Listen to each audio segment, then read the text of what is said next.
সুপ্রিয় দর্শক মন্ডলী, all the case were disposed of on record. That means record সংক্রান্ত সকল মামলা দূর হয়ে গেল। সুপ্রিয় দর্শক মন্ডলী, আসসালামু আলাইকুম। দেশে এবং দেশের বাহিরে যে যেখান থেকে শুনছেন, আশা করি ভালো আছেন, সুস্থ আছেন, নিরাপদে আছেন। আমি অ্যাডভোকেট মোহাম্মদ বেলায়েত হোসেন, আমার আইন বিষয়ক চ্যানেল লিগ্যাল নলেজে আপনাদের সবাইকে জানাই সুস্বাগত। ভিউয়ার্স, লিগ্যাল নলেজের ধারাবাহিক আলোচনায় আজকে যে টপিকটি নিয়ে আলোচনা করব তা আপনাদের জন্য খুবই ইনফরমেটিভ হতে চলেছে। সো ভিডিওটি স্কিপ না করে সম্পূর্ণটি দেখার জন্য রিকোয়েস্ট করছি। আরো রিকোয়েস্ট করছি, চ্যানেলে যারা নতুন, চ্যানেলটি লাইক, শেয়ার, কমেন্টস এবং সাবস্ক্রাইব করে পাশে থাকা বেল আইকনটি প্রেস করে দিন, যাতে পরবর্তী ভিডিওর নোটিফিকেশনটি খুব সহজেই পেয়ে যান। সো আর সময় নষ্ট না করে মূল আলোচনায় চলে যাই। Let's get started. বাংলাদেশের প্রেক্ষাপটে জমি জমা সংক্রান্ত বিষয়ে নাগরিকদের সবথেকে বড় হ্যারাসমেন্টের একটি প্রধান ও অন্যতম সাবজেক্ট ম্যাটার হচ্ছে রেকর্ড বা জরিপ সংক্রান্ত মামলা মোকদ্দমা। কেননা ইতিমধ্যে বাংলাদেশে যতগুলো রেকর্ড পরিচালিত হয়েছে, প্রত্যেকটা রেকর্ডেই কিন্তু কিছু না কিছু এরর থাকে তথা ভুল ভ্রান্তি হয়ে থাকে। আর এই ভুল ভ্রান্তি সমাধানের জন্যই একজন ভূমি মালিককে এই রেকর্ড সংক্রান্ত মামলা দায়ের করতে হয়। আর এই রেকর্ড সংক্রান্ত মামলা দায়ের করতে গিয়ে, কন্টিনিউ করতে গিয়ে এমন অনেক ব্যক্তি আছে যারা তাদের জীবদ্দশায় দেখা গেল যে রেকর্ড সংক্রান্ত মামলা কিন্তু নিষ্পত্তি দেখে যেতে পারে না, বা ইতিপূর্বে এমন অনেক রেকর্ড আছে যে তারা দেখে যেতে পারেনি, জাজমেন্ট এন্ড ডিগ্রি দেখে যেতে পারেনি। এমনও হয়েছে যে রেকর্ডের মামলা পরিচালনা করতে করতে বা এই মামলা চলতে চলতে ওই ব্যক্তি মারাই গিয়েছে, এমনকি তার ছেলেরাও মারা গিয়েছে, তথাপিও সেই রেকর্ডের মামলা এখনো চলমান রয়েছে। এটা বাংলাদেশের মানুষের কাছে সব থেকে বড় একটি ভোগান্তির নাম, the name of a great suffering. কেননা রেকর্ড করা হয় গভর্নমেন্টের পক্ষ থেকে বেসিক্যালি দুটি উদ্দেশ্য নিয়ে। এক নাম্বার উদ্দেশ্য থাকে জমির মালিকদের বাই নেমে খতিয়ান প্রস্তুত করা।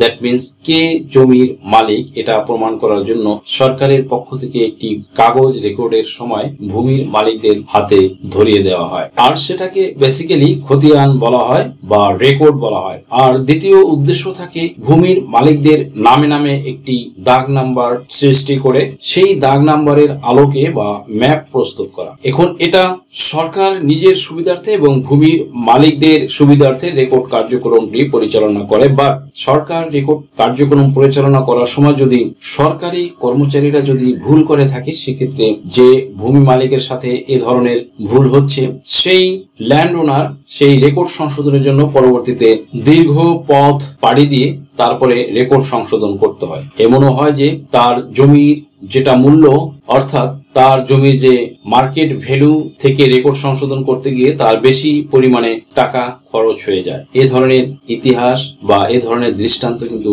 বাংলাদেশের প্রেক্ষাপটে প্রতিনিয়ত ঘটছে, বা এরকম নজির কিন্তু বহু রয়েছে। সুপ্রিয় দর্শক মন্ডলী, ইন দিস কনটেক্সট বাংলাদেশ সরকারের পক্ষ থেকে বর্তমানে এই মর্মে উদ্যোগ গ্রহণ করা হয়েছে যে রেকর্ড সংক্রান্ত সকল মামলা একেবারেই বাতিল করে দেওয়া হবে। দ্যাট মিনস রেকর্ড সংক্রান্ত আর কোনো মোকদ্দমাই থাকবে না। অ্যাকচুয়ালি ইন দিস সিচুয়েশন বাংলাদেশে রেকর্ড সংক্রান্ত মামলা বলে কোনো মামলা আর কোনো কোর্টে চলমান থাকবে না। এত সুন্দর একটি উদ্যোগ বাংলাদেশ সরকারের পক্ষ থেকে বর্তমানে মাননীয় উপদেষ্টা ডক্টর মোহাম্মদ ইউনূসের নেতৃত্বে এবং তার নির্দেশনায় এমন মহৎ একটি সিদ্ধান্ত গ্রহণ করায় আমরা তাকে সাধুবাদ জানাই। এছাড়া বন্ধুরা, আপনাদের হয়তো মনে পড়ে যে আমি ইতিপূর্বে এটা নিয়ে একটি ভিডিও তৈরি করেছিলাম।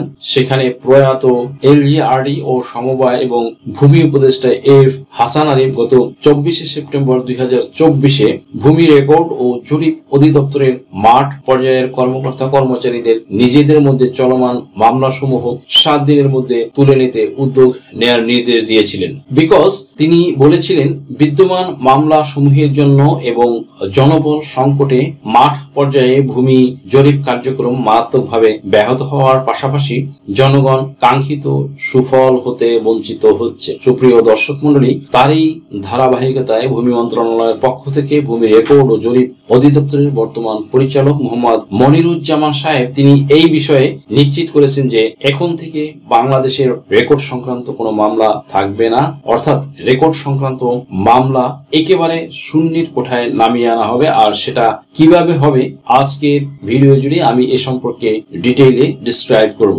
আপনারা আমাদের সাথেই থাকুন। সুপ্রিয় দর্শক মণ্ডলী, বাংলাদেশে অলরেডি যতগুলো রেকর্ড হয়েছে তার মধ্যে ব্রিটিশ আমলে যে রেকর্ডটি হয়েছিল সেটাকে C সিএস রেকর্ড বলা হয়। এটা ছিল ইন্ডিয়ান সাবকন্টিনেন্টের সর্বপ্রথম রেকর্ড, যাকে ইংরেজিতে ক্যাডাস্ট্রাল সার্ভেও বলা হয়। এই সিএস রেকর্ড থেকে এসএ রেকর্ড, এসএ রেকর্ড থেকে আরএস রেকর্ড, দেন হচ্ছে গিয়ে আপনার বিআরএস রেকর্ড, আবার কোথাও হয়তো বিএস রেকর্ড হয়েছে। প্রত্যেকটি জরিপেই কিন্তু কিছু না কিছু এরর হয়েছে। এই ব্যাপারে কেউ বলতে পারবে না যে এই জরিপটা আসলে সম্পূর্ণ একটি নিখুঁত এবং নির্ভুল ছিল, নির্ভেজাল ছিল। যেহেতু প্রত্যেকটি জরিপেই ছিল অ্যানালগ জরিপ, তখনকার সময় চেইন দিয়ে, ফিতা দিয়ে, রশি দিয়ে মেপে মেপে জমির মাপ ঝোঁক করা হতো এবং এই অ্যানালগ পদ্ধতির জরিপ কার্যক্রম পরিচালিত হওয়ার কারণে এই জরিপগুলোতে ব্যাপক আকারে ভুল ত্রুটি লক্ষ্য করা যায় এবং সব থেকে বেশি ভুল হয়েছে আরএস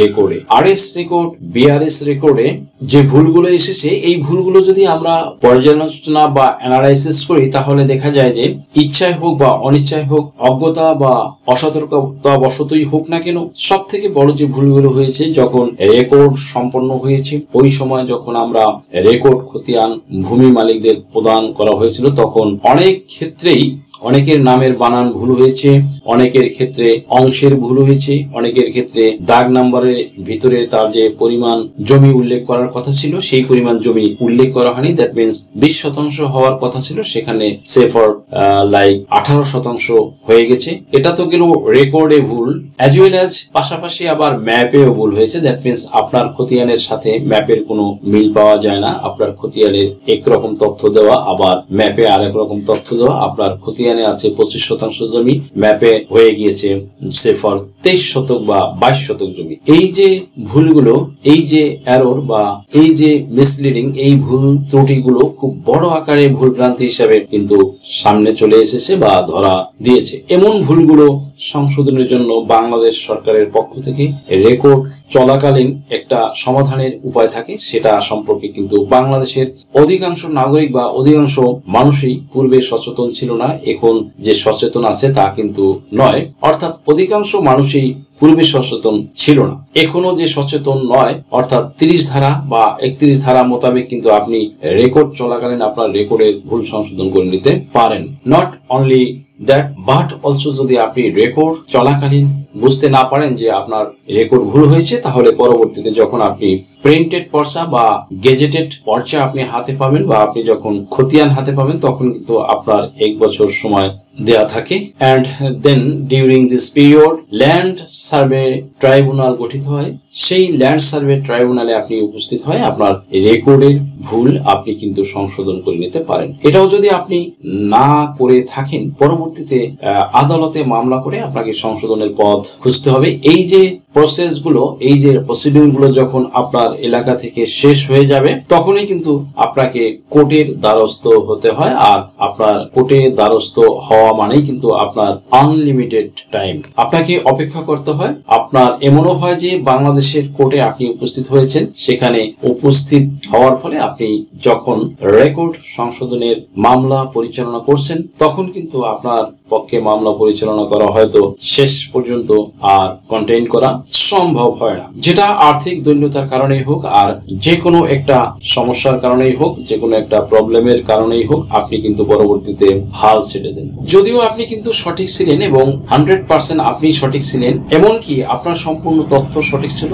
আপনার পক্ষে জাজমেন্ট এন্ড ডিগ্রি আসতো, বাট আপনি সেই ডিগ্রিটা শেষ পর্যন্ত আর নিয়ে যেতে পারেননি বা গেইন করতে পারেননি, যার কারণে জমির প্রকৃত মালিক হওয়ার পরেও আপনাকে কিন্তু এই ভুল নিয়েই বসবাস করতে হয়। এই ধরনের ভুলগুলো যেন না হয় তার কারণে বাংলাদেশ সরকারের পক্ষ থেকে উদ্যোগ নেওয়া হয়েছে যে সকল রেকর্ড সংক্রান্ত মামলা বাংলাদেশ থেকে একেবারেই নিচ্ছিন্ন করে দিতে হলে কোনো অ্যানালগ পদ্ধতির জরিপ নয়, শুধু ডিজিটাল পদ্ধতির জরিপ কার্যক্রম পরিচালনা করা হবে। এবং এক্ষেত্রে এই ডিজিটাল রেকর্ড পরবর্তী সময়, দ্যাট মিনস বিডিএস সার্ভে যেটা পরিচালনা করা হয়েছে, এই বিডিএস সার্ভের পরে কোনো ভূমি মালিককে নতুন ভাবে তার রেকর্ড সংক্রান্ত যে মামলা এটা পরিচালনা করার প্রয়োজনই হবে না। কেননা রেকর্ড চলাকালীন যতক্ষণ পর্যন্ত জরিপ প্রকৃত মালিক সঠিকভাবে তার তথ্য উপস্থাপন করার মধ্য দিয়ে জমির মালিকানা প্রমাণ করতে না পারবে, ততক্ষণ কোনো ব্যক্তিকে কিন্তু জমির মালিকানা প্রদান করা হচ্ছে না।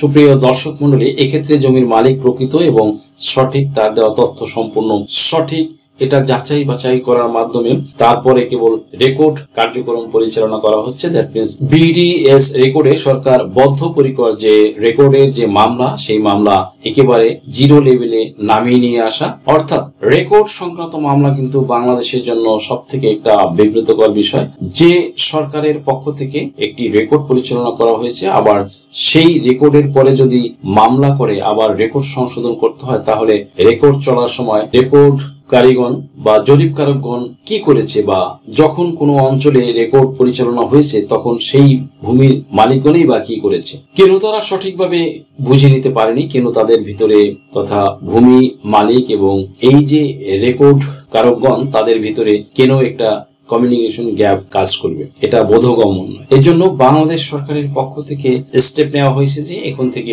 রেকর্ড যে অঞ্চলে পরিচালিত হবে সম্পূর্ণ ডিজিটাল পদ্ধতিতেই পরিচালিত হবে এবং এখানে স্যাটেলাইটের হেল্প নেওয়া হবে, ড্রোন আর্টিকা পদ্ধতি ইউজ করা হবে, টোটাল স্টেশন ব্যবহার করা হবে জিও রেফারেন্সিং করে, এবং যত সব ডিজিটাল ডিভাইস গুলো আছে সকল ডিজিটাল ডিভাইস গুলো সেখানে ইমপ্লিমেন্ট করার মাধ্যমে এই জরিপটি ডিজিটালি পরিচালনা করা হবে। এবং জমির মালিকের নামে যখন জমি রেকর্ডভুক্ত করা হবে তখন অবশ্যই তথ্য যাচাই বাছাই করে সঠিকভাবে সঠিক ব্যক্তির নামে কেবল রেকর্ডের নাম অন্তর্ভুক্ত করা হবে, এবং যখন যার নামে রেকর্ডের নাম উঠবে তখন সে ব্যক্তি সরাসরি উপস্থিত থেকেই তিনি দেখে নিতে পারবে, এবং কোনো ধরনের ভুল যদি হয়ে থাকে তাহলে সেক্ষেত্রে রেকর্ড কারক হিসেবে যারা সেখানে থাকবে তাদেরকে জবাবদিহিতার আওতায় নিয়ে আসা হবে এবং তাদের বিরুদ্ধে অ্যাডমিনিস্ট্রেটিভ অ্যাকশন নেওয়া হবে, এমনকি চাকরিচ্যুত পর্যন্ত করা হতে পারে, অনেক সময় আদালতে ও সমন জারি করা হতে পারে।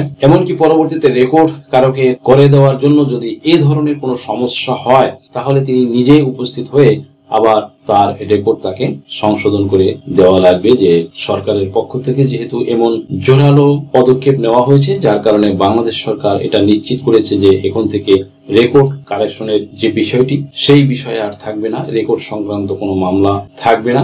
কারণ কি করে থাকবে, যদি বিডিএস জরিপ হয়ে যায় ডিজিটালি তাহলে তো এই প্রবলেম গুলো আর থাকবেই না। দ্যাটস ওয়াই আর এই রেকর্ড সংক্রান্ত মামলার প্রয়োজন হবে না। রেকর্ড সংক্রান্ত মামলা একবারে জিরো লেভেলে নিয়ে আসা হবে। তবে ইতিমধ্যে যাদের রেকর্ডে ভুল হয়েছে তাদের তাহলে কি হবে, তাদের বিষয়টি এরকম। দ্যাট মিন্স ইতিমধ্যে যেহেতু ভুলটি হয়ে গিয়েছে তাই ওই ভুল সংশোধনের জন্য সরকারের পক্ষ থেকে বেশ গুরুত্বপূর্ণ স্টেপ নেওয়া হয়েছে এবং গুরুত্ব আরোপ করা হয়েছে, এবং সরকারের পক্ষ থেকে এটা বলা হচ্ছে যে এখন যে অঞ্চলে রেকর্ড ভুল সংশোধনের যে মামলা চলমান সে মামলাগুলো দ্রুত নিষ্পত্তির জন্য সরকার প্রত্যেকটি কোর্টে নির্দেশ দিয়েছে, এবং এই সংক্রান্ত আদালত বা ট্রাইব্যুনালের মাননীয় জজ সাহেবদের নির্দেশ দিয়েছে যে রেকর্ড সংক্রান্ত মামলাগুলো দ্রুত গুরুত্বের সাথে নিয়ে দ্রুত আমলে নিয়ে সেই মামলাগুলো যত দ্রুত সম্ভব নিষ্পত্তি করে দিতে হবে। সুপ্রিয় দর্শক মন্ডলী, আজকের আলোচনা থেকে আশা করি বুঝতে পারলেন যে কেন এই রেকর্ড সংশোধনের মামলা